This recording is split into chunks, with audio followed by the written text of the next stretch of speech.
Bir kishi qarz olishga majbur bo'lib qoldi. Bir savdogar unga qarz berishini, ammo biror narsani garov uchun uning nomiga o'tkazib berishini shart qilib qo'ydi.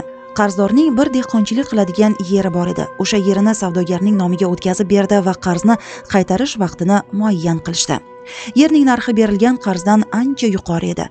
Qarzdor bir qancha vaqtdan so'ng ishlari o'ngidan kelib pul topdi va qarzini olib keldi. Ammo savdogar "Sening mendan qarzing yo'q, yer meniki" deb turib oldi. Qarzdorning qo'lidan hech narsa kelmadi. Borib qarzdor infarkt bo'ldi. O'limi aniq bo'lgach, o'g'lini chaqirib, uning qo'liga bir varaqni berib dedi: "Agar vafot etsam, tobutimni o'sha savdogarning do'koni oldidan olib o'tib, shu qog'ozni unga berasan." Fe'lan qarzdor vafot etdi. O'g'li uning vasiyatini bajarib, tobutni savdogarning do'koni oldidan olib o'tib, varaqni savdogarga berdi. Savdogar xatni o'qib, hushidan ketib yiqildi.